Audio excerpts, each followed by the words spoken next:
Yuk kita berdoa terlebih dahulu. Bapa, terima kasih kami malam ini masih diberi kesempatan untuk mendengar apa yang jadi isi hati Tuhan. Dengan firman ini akan menjadi rema supaya kami hidup tetap diisi dengan semangat. Semangat bukan karena masalah kami tidak ada, tapi semangat karena kami punya pengharapan di dalam Tuhan. Urapi bibir lidah hamba-Mu, berkati setiap telinga yang mendengar, biar semua kemuliaan kembali kepadamu. Di dalam nama Tuhan Yesus yang percaya berkata, amin. Ya, shalom semuanya.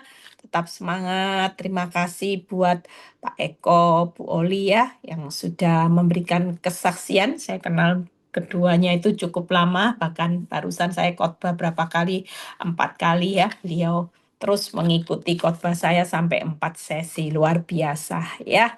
Ya memang Victory ini awal identik dengan pemulihan keluarga, tapi sekarang Tuhan kasih saya hikmat, malah sekarang banyak orang yang dengar khotbah saya pemulihan keuangan ya. Banyak yang tanya, Bu, gimana? Dan saya bersyukur juga firman itu ternyata menjangkau banyak hal. Masalah keuangan juga terjangkau, masalah rumah tangga terjangkau, ya masalah hutang piutang. Kemarin yang belum lihat khotbah saya tentang berkat, ada 3 berkat yang saudara bisa hidupi firman, jangan lupa lihat. Itu saya mulai tadi pagi sudah berdoa, saya ajak semua berdoa. Jangan lupa setiap pagi minta 3 berkat yang Tuhan sudah sediakan. Ada berkat ilahi, ya, ada berkat pelipat gandaan, dan ada berkat anak soleha. Wah, ini luar biasa. Apa yang kita butuhkan Tuhan sudah sediakan. Saudara boleh lihat khotbah saya, dan itu jadi profetik. Karena hari-hari ini berkat yang kita punya mungkin serba sedikit. Kita sudah tidak bisa mengusahakan berkat yang hari ini toko sepi, kena PHK dan sebagainya, tapi kita masih punya berkatnya Tuhan. Berkat yang Tuhan sudah sediakan, itu tadi 3 berkat. Ya, jadi saudara tiap hari minta jarah berkat 3 yang Tuhan sudah sediakan. Nah, malam ini tema khotbahnya bagus. Saat lelah, jangan lemah.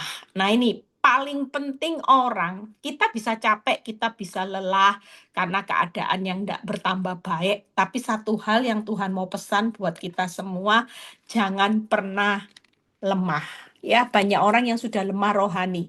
Ini bahaya besar, saudara. Kalau kita lemah rohani, maka iblis nanti yang akan mengeksekusi hidup kita. Tapi sepanjang kita hari ini tetap semangat, ya, tadi kita di mobil pelayanan di Malang, kita punya prinsip, hidup ini jangan 5L. Letih, loyo, lesu, lunglai, lemas. Tapi harus 5S. Semangat, sukacita, sehat, syukur, setia. Ya, jadi sekali lagi kita jangan 5L tapi 5S. Tetap semangat. Yang punya pergumulan tetap setia. Ya, yang dalam keadaan susah tetap sukacita. Hari ini tetap hidup sehat dan hidup hari ini syukur. Jangan lupa 5S. Nah, kita lihat Yesaya 57 ayat 10 ya. Terima kasih buat kesaksiannya tadi. Ya, kita semua tahu di akhir zaman ini Tuhan lagi cari orang-orang yang tidak lemah. Keadaan boleh buat kita lelah, tapi orang yang Tuhan cari adalah orang yang tidak lemah.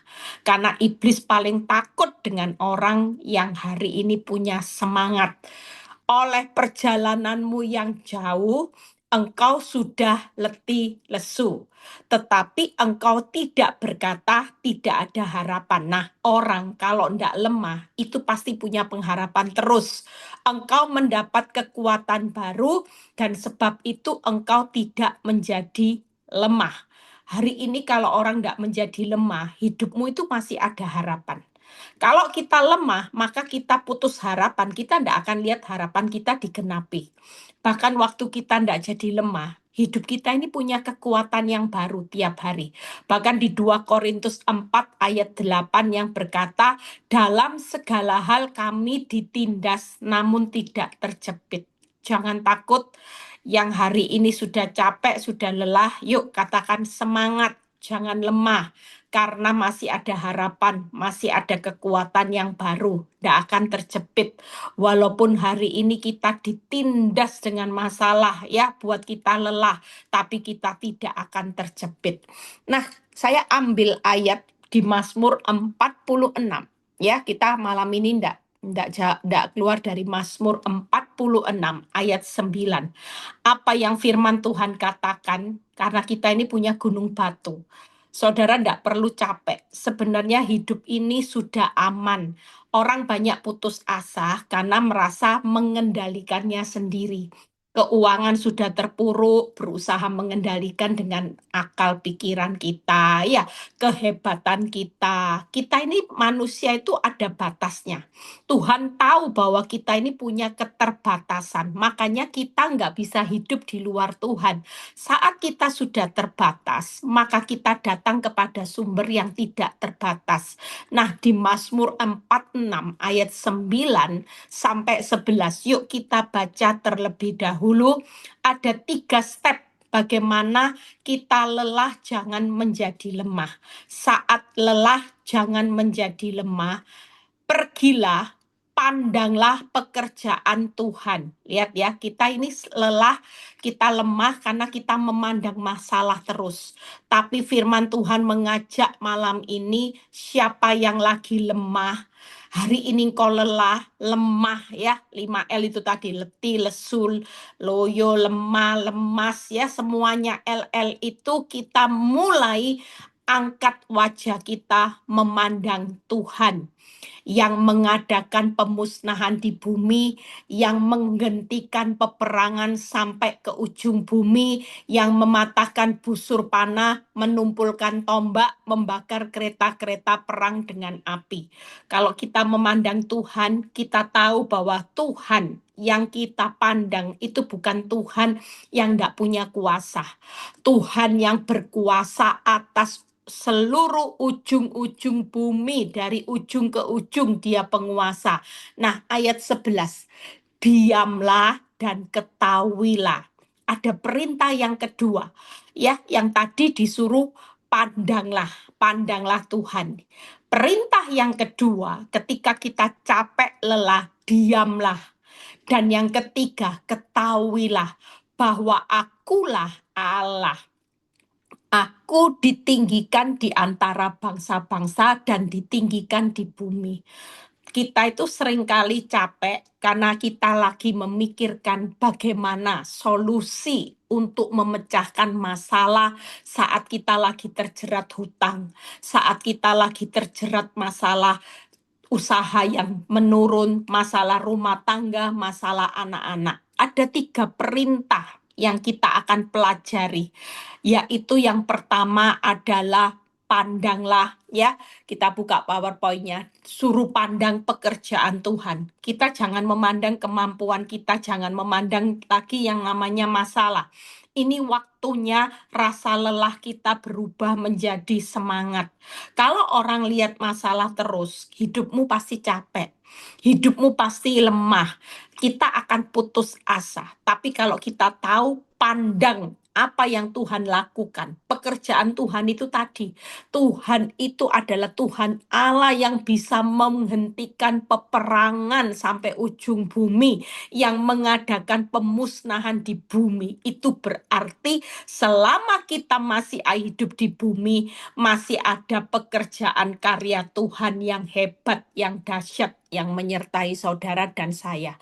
Perintah yang kedua, Tuhan tidak suruh kita bekerja terus. Ya, tidak suruh kita putar otak terus. Tapi ada perintah yang kedua, diam. Seringkali yang membuat kita makin capek, membuat kita makin lemah, karena kita nggak bisa diam dalam hadirat Tuhan. Kita mulai panik di dalam keterbatasan kita.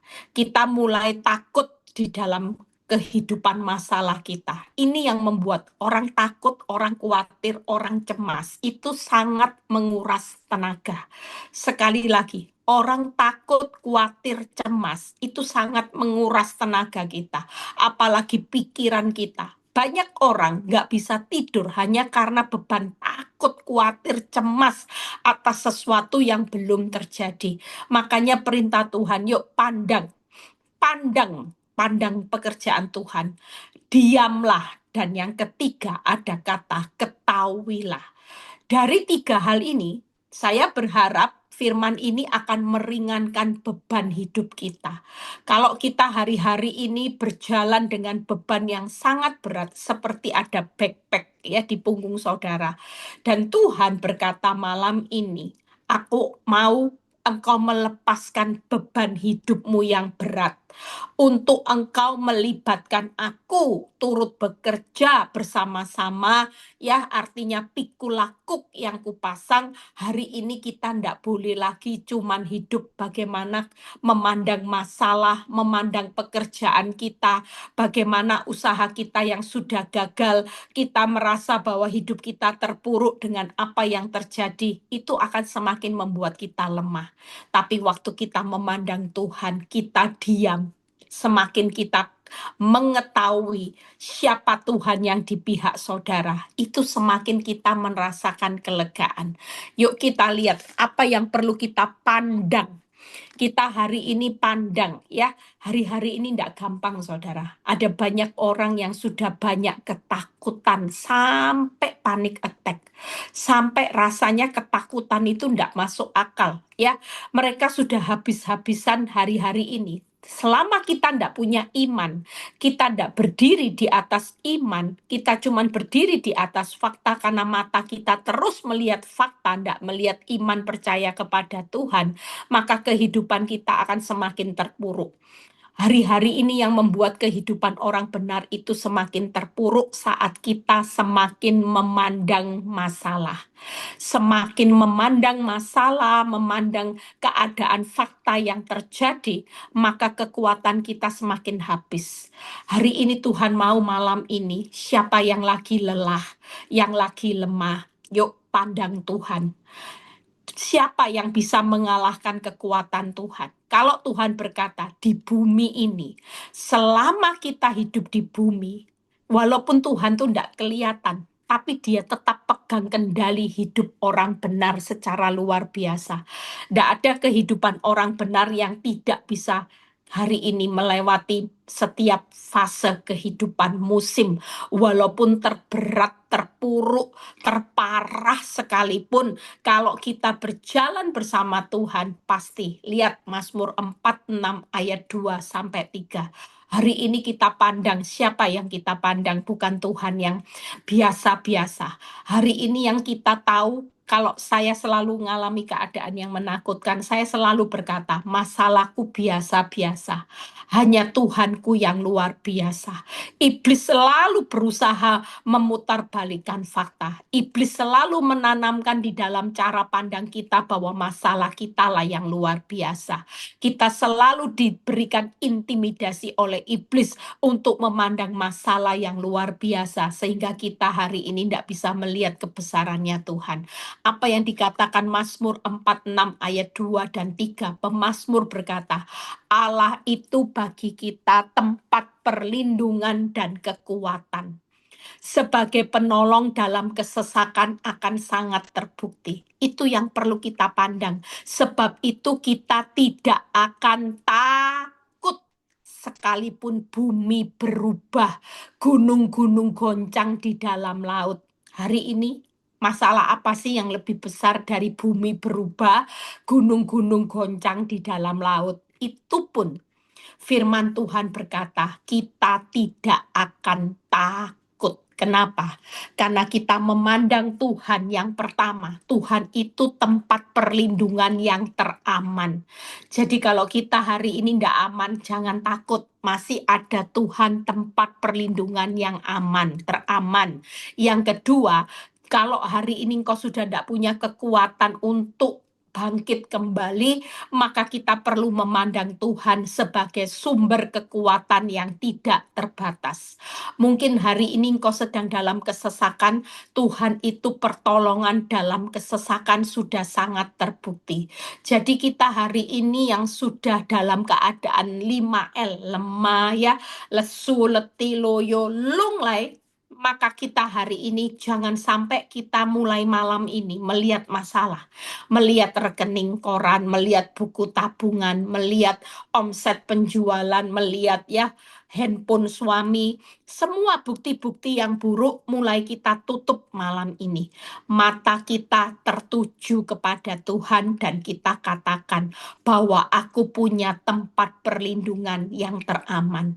Secara akal kalau kita dari hari ini, semua orang ketakutan, rasa hidup kita tidak akan aman. Bayangin kalau saudara punya hutang yang besar, usaha yang sudah diambang kebangkrutan, rumah tangga yang diambang kehancuran, dokter juga menvonis mungkin kehidupan orang-orang yang hari ini kanker stadium akhir. Kita merasa apa? Kita merasa pasti hidup kita nggak akan aman. Kita makin merasa kekuatan kita sudah tidak ada lagi. Kita akan merasa bahwa sudah rasanya sulit untuk membuktikan kita bisa keluar dari masalah. Tapi waktu kita memandang Tuhan, dikatakan Allah itu bagi saudara dan saya tempat perlindungan, kekuatan sebagai penolong dalam kesesakan sangat terbukti. Jadi tidak ada takut. Kalau kita tahu bahwa Tuhan perlindungan, kekuatan, dan pertolongan yang sudah sangat terbukti, saudara hari ini jangan takut. Saudara tidak perlu takut. Makanya kalau kita memandang Tuhan, kita katakan, Tuhan, aku tidak akan takut. Apapun boleh berubah, apapun boleh bergoncang. Ekonomiku goncang hari ini, keadaan rumah tanggaku goncang. Semua keadaan berubah dari yang baik-baik menjadi sangat buruk. Saudara dan saya sekali lagi pandang Tuhan bahwa Dia adalah sebagai tempat perlindungan, kekuatan, dan penolong sudah sangat terbukti. Sehingga kita tidak pernah takut lagi menghadapi masa-masa yang sulit. Kita tetap punya tempat yang teraman, kita punya kekuatan yang backup kita itu sudah tidak terbatas. Yang kedua, bagaimana kita diam. Nah, saya tulis 3 hal. Yuk kita lihat bagaimana kata 3 diam. Hari ini Tuhan tuh mau setiap kita rest. Kalau sudah capek, jangan terus putar otak. Jangan terus ini pikiran itu jalan terus sambil kita mereka-rekakan jalan hidup kita. Saya dulu pernah ngalami fase di mana capek loh hidup ini. Kenapa? Karena pikiran saya mereka-rekakan terus jalan hidup kita sendiri. Sementara Tuhan berkata malam ini, "Nah, aku sudah tahu jalan hidupmu. Aku sudah tahu apa yang harus aku lakukan untuk menolong engkau." Jadi kita ini nggak perlu panik. Tuhan cuma mau setiap kita malam ini ambil waktu rest. Sudah, kalau sudah jalan mentok, saudara hari ini jalan itu sudah tertutup tembok tebal. Saudara mau pakai kekuatan apapun, saudara nggak akan bisa keluar. Tapi malam ini Tuhan mau diam, rest. Bukan berarti kita ini lepas kendali, enggak. Waktu kita rest, diam, kita ini sedang melepaskan kendali ketakutan, kekhawatiran kita ke dalam tangan Tuhan. Supaya Tuhan yang mengendalikan semuanya. Kalau kita enggak ambil waktu untuk diam, maka kekuatan kita semakin habis. Berapa banyak orang yang sudah lelah, ngalami lemah rohani. Sudah enggak bisa berdoa, ya, lemah dalam doa, lemah dalam beriman, lemah dalam berharap. Itu karena kita sudah terlalu capek. Coba kita check up rohani kita. Lihat apa yang terjadi. Setiap kita pasti ngalami titik di mana kita ini sudah nggak bisa berdoa. Kita sudah nggak punya iman, nggak punya pengharapan. Ini fase yang paling bahaya. Orang kalau nggak punya iman, doa, pengharapan, saudara nggak akan lihat cara Tuhan nolong saudara seperti membalik telapak tangan. Kalau Tuhan mau tolong saudara, itu cuma cara yang membalik telapak tangan. Saudara nggak perlu takut. Mungkin kita berpikir sulit loh ini Tuhan, sulit. Itu karena kita memikirkan kemampuan kita. Tapi buat Tuhan ketika saudara berteriak, Tuhan sulit ini Tuhan, ini masa yang sulit, tersukar. Tuhan cuma bilang gini, tenang nak, aku ini sudah tahu jalan hidupmu. Nggak mungkin aku tutup jalan hidupmu, nggak mungkin aku izinkan jalan hidupmu itu hancur. Nggak mungkin, itu bukan Tuhan. Tuhan itu selalu kepingin kita 3 hal kalau diam. Yang pertama, datang kepada Tuhan untuk menikmati kelegaan, bukan kesesakan. Kalau kita sudah rest, sudah datang aja sama Tuhan. Tiap waktu saudara datang Tuhan, aku datang. Saudara ingat ada kesaksian yang namanya Acong, ya. Acong itu cuma tiap pagi datang sama Tuhan, ngomongnya singkat. Tuhan, ini Acong. Ya, tiap hari, Tuhan ini Acong. Lu datang lo sama Tuhan. Tapi waktu Acong sakit, Tuhan yang ganti datang. Acong, ini Tuhan. Tuhan mau tolong Acong. Nah, setiap kita hari ini datang sama Tuhan, sudah rest. Kalau kita datang sama Tuhan, nggak usah datang dengan minta-minta. Tuhan sudah tahu apa yang saudara butuhkan. Kita hari ini datang sama Tuhan, datangnya sudah dengan ngucap syukur aja. Tuhan, aku ngucap syukur. Walaupun hari ini tantangan di depan itu berat, tapi berat itu akan jadi berkat ketika Kristus ada di tengah-tengah kita. Hari ini perkataan seperti ini akan membuat Tuhan itu disenangkan. Daripada kita bersungut-sungut, lebih baik kita membesarkan kuasanya. Kalau datang Tuhan, aku percaya kok. Aku punya Tuhan yang besar. Berat masalahku akan jadi berkat. Karena adakah Kristus hadir di tengah-tengahnya. Waktu kita berkata seperti itu, kita ini sedang membangun iman. Yang kedua, Yesaya 40 ayat 31. Tetapi orang-orang yang menanti-nantikan Tuhan akan mendapat kekuatan yang baru. Yang kedua, nantikan Tuhan. Diam itu bukan berarti kita hari ini puter otak, ya. Kita hari ini merekakan jangan-jangan hidupku seperti ini. Tapi diam itu datang. Ketika kita datang, kita dapat kelegaan. Nantikan Tuhan. Tuhan tuh lagi bangun kekuatan di dalam hidup kita. Supaya kita jadi orang Kristen, bukan orang Kristen di bawah rata-rata. Tapi orang Kristen yang punya kekuatan yang baru seperti burung Raja Wali. Yang Tuhan mau hari-hari ini diam. Karena Tuhan lagi top up kekuatan kita ini menjadi Laskar Kristus, yaitu seperti burung Raja Wali. Yang ketiga, diamnya itu berserah. Karena waktu kita menyerahkan kekhawatiran kita kepada Tuhan, maka Tuhan berjanji memelihara kita dari kesukaran. Saudara dan saya, diam itu 3 kata. Yang pertama adalah datang. Yuk, malam ini kita mau datang sama Tuhan. Setiap ada masalah, Tuhan mau malam ini kita semua rest sudah. Coba izinkan pikiran kita kosong, bebas dari masalah. Bu, lah hutang di depan sudah. Saudara percaya, semakin kita tidak mengosongkan pikiran kita, semakin kita tidak akan ketemu jalan keluar. Tuhan memang tahu. Mungkin saudara bilang gini, Bu, itu hutang di depan mata. Usaha sepi di depan mata. Rumah tangga hancur di depan mata. Anak-anak bermasalah di depan mata. Gimana caranya kita bisa mengosongkan pikiran? Coba, kita melihat hanya masalah di depan mata. Tapi satu hal Tuhan berkata malam ini, bukankah aku juga ada di depan mata kita? Kita sering kali hanya memasukkan hutang di pikiran. Ya, rumah tangga di pikiran, kanker di pikiran. Kenapa kita nggak ambil langkah Tuhan ada di pikiran kita? Kalau Tuhan ada di pikiran kita, maka Filipi ayat 4 itu akan kita lakukan. Pikirkan yang baik, yang manis, yang sedap didengar, yang mulia, itu akan kita lakukan. Seringkali kita ini terlalu banyak memikirkan masalah sampai kita tidak pernah taruh pikiran kita ini ada Tuhan. Coba sekali lagi kita diam malam ini, mulai malam ini rest. Tiap kali saudara mulai mikirin hutang, saudara mulai berkata, ada Tuhan. Sudah, pikiran ini dimulai ditutup, ada Tuhan.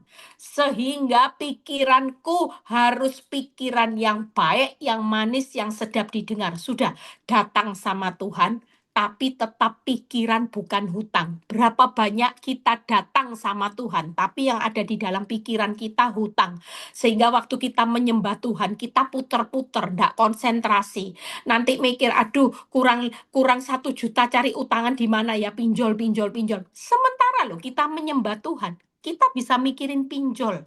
Sementara kita menyembah Tuhan, kita bisa mikiri sakit hati sama suami, sakit hati sama mertua, sakit hati sama ipar. Sementara kita berdoa, kita bisa mikirin omset turun gimana ya, nanti beli beras gimana, bayar uang sekolah gimana. Kita hari ini mengubah gaya hidup orang benar bukan seperti ini. Kalau Tuhan berkata diam, berarti mulai sekarang yuk datang sama Tuhan. Ada Tuhan, pikirkan yang baik. Nantikan Tuhan, tidak ada ruginya. Karena kita lagi di top up kekuatan yang baru seperti Raja Wali. Dan yang ketiga, berserah. Itu arti kata diam. Jadi diam kita hari ini datang, nantikan Tuhan, dan berserah. Sudah, tidak ada jalan lain. Kalau kita berserah, kita bisa diam. Coba kalau kita tidak pernah berserah sama Tuhan, tidak mungkin hidupmu bisa rileks, tidak mungkin hidupmu bisa rest, istirahat. Yang ada cuman takut, khawatir, cemas, depresi. Takut, khawatir, cemas, depresi itu bukan solusi. Tapi diam, tenang, percaya itu solusi. Makanya hari ini yuk, siapa yang takut sudah serahkan takut kepada Tuhan. Kalau Tuhan yang berjanji memelihara, bukan kesukaran lagi. Kita takut apa? Kita diam tenang, kita diam di dalam hadirat Tuhan, sambil kita taruh di dalam pikiran kita, ada Tuhan. Bukan ada hutang, ada yang namanya kanker, ya, ada yang namanya toko bangkrut, semua dihapus malam ini. Kita mulai ambil pikiran Kristus, ada Tuhan. Kalau selama kita tidak bisa diam, maka kita akan hidup di dalam kegagalan dan keterpurukan. Ada banyak orang yang melihat jalannya Tuhan ketika dia sudah tidak mikirin masalah. Dia sudah ambil waktu rest, diam sudah ya. Malam ini kita mau datang, kita nantikan Tuhan dan kita berserah. Yang terakhir, ketahuilah. Apa yang perlu kita ketahui di Mazmur 46 ayat 6 sampai 8. Setelah itu saya selesai. Saya serahkan ya, nanti yang mau tanya jawab Mazmur 46 ayat 6 sampai 8. Allah ada, ini loh yang perlu kita ketahui ya. Jadi kalau kita nanti pegang prinsip 3, kita praktek, kita ini hidup kita pasti tidak akan lemah lagi. Allah ada di dalamnya, kota itu tidak akan goncang. Makanya tadi saya ngomong, kalau pikiranmu ada Allah, walaupun keuanganmu goncang, itu di dalamnya tidak akan goncang, saudara. Selama kita ada Allah, goncangan keuanganmu mau sehebat apapun, goncangan rumah tanggamu mau sehebat apapun, firman Tuhan berkata, kita malam ini perlu ketahui. Makanya kita yang ikut Zoom malam ini, kita perlu tahu Allah ada di dalamnya, maka keuanganku tidak akan goncang. Tangkep ya, Allah akan menolongnya menjelang pagi. Bu, sekarang susah, ini masih malam. Tapi on the way enggak? Jujur, setiap kita ini mental kita kuatin. Apapun yang terjadi, nggak mungkin masalah itu nggak ada expirednya. Tangkep ya. Kalau firman Tuhan berkata, aku menolong menjelang pagi, berarti pasti ada jalan keluar enggak? Pasti melihat pertolongan Tuhan enggak? Walaupun sekarang goncangannya hebat, hutangnya besar, goncangan rumah tangganya hebat, tapi Tuhan berkata malam ini, aku on the way akan menolong hidupmu menjelang pagi. Artinya kalau kita ada di dalam malam yang pekat, keadaan yang sangat gelap, sampai saudara tidak bisa lihat titik terang, itu berarti sebentar lagi, tiba-tiba nanti ada titik terang menjelang pagi. Tangkep ya, saudara kalau bangun jam 3 antara jam 4. biasanya gelap gitu ya. Tiba-tiba menjelang pagi itu ndak ada batasannya, tiba-tiba langsung terang. Tangkep ya. Nah, sama kehidupan yang Tuhan gambarkan di dalam firman. Kalau kita ini lagi ngalami keadaan yang pekat, yang gelap sekali, Tuhan berkata, "Yuk, jangan takut, ketahuilah goncangannya memang berat karena ini di dalam malam menjelang pagi. Tapi sekalipun malam itu belum ada pertolonganku, itu ndak akan goncang. Dan sebentar lagi pasti engkau akan lihat ayat yang ketujuh. Bangsa-bangsa ribut, kerajaan goncang. Ia memperdengarkan suaranya dan bumi pun hancur. 8. Tuhan semesta alam menyertai kita. Kota benteng kita ialah Allah Yakub. Jadi sekali lagi yang perlu kita ketahui, Allah ada, tidak akan goncang. Ya, ada Allah, tidak akan goncang. Allah menolongnya menjelang pagi. Hari ini yang ketiga, Tuhan semesta alam menyertai kita. Ingat ya, Tuhan penguasa semesta alam itu menyertai saudara. Masalah itu bukan penguasa, saudara. Sekali lagi, yang menjadi penguasa di dalam kehidupan kita itu Tuhan semesta alam yang menyertai saudara. Di tengah kita krisis besar-besaran malam ini, pastikan pikiran kita, Allah ada, tidak akan goncang. Allah menolongnya menjelang pagi. Tuhan semesta alam menyertai kita. Sehingga ketika kita mengetahui bahwa keadaan itu, ketika kita ada Allah, kita tidak akan goncang. Bahkan lihat pertolongan. Ini semua on the way. Saudara percaya, di tengah engkau hutang yang besar, pertolongan Tuhan itu on the way. Karena pertolongannya itu akan terjadi menjelang pagi. Jadi jangan takut. Iman kita ini harus diperkuat. Bahkan tidak ada masalah yang melebihi kuasa Tuhan semesta alam. Sehingga hari ini tenang aja sudah. Kita kalau sudah tahu siapa yang menyertai kita adalah Tuhan semesta alam, saudara tidak usah takut. Makanya dengan 3 ini kita mau terapkan malam ini. Belajar untuk istirahat. Belajar untuk diam, tenang, dan percaya. Yang pertama, itu tadi, pandang pekerjaan Tuhan. Sudah, Tuhan, aku cuman pandang, tidak mau mandang masalah, karena aku tahu Engkau adalah perlindunganku. Engkau adalah sebagai penolong dalam kesesakan dan Engkau adalah kekuatanku. Yang kedua, sudah diam, rest. Taruh dalam pikiran yang penting Tuhan ada, bukan ada hutang, bukan hutang yang ada, bukan musuh kita yang ada, bukan kanker yang ada, tapi taruh di dalam hidup kita. Kita mau datang kepada Tuhan, kita mau menantikan Tuhan, dan kita mau berserah kepada Tuhan, sehingga kita tidak perlu lagi mereka-rekakan masalah ini mau dibawa sampai kemana. Kalau kita datang sama Tuhan, dan Tuhan sudah berikan kita kelegaan, kita diam-diam dalam kelegaan, kita diam di dalam kekuatan, menjadi seperti burung Raja Wali. Kita diam di dalam berserah. Kita ini diam ini bukan berarti kita diam mati konyol. Enggak loh saudara. Waktu kita diam karena kita ini berserah kepada Tuhan yang berjanji memelihara kita di masa sukar. Makanya kalau orang bilang, kenapa sih kamu ndak action kok ndak bergerak-gerak? Nggak usah. Kita ini sudah punya Allah yang jauh tahu jalan hidup saudara. Dia sudah berlangkah-langkah ada di depan saudara. Sementara kita 1 jam ke depan aja, kita ndak pernah tahu apa yang akan terjadi. Ngapain kita melebihi Tuhan? Ya kita ngomong sama Tuhan, Tuhan, aku ndak tahu besok itu seperti apa. Tapi bukankah Engkau tahu jalan hidupku?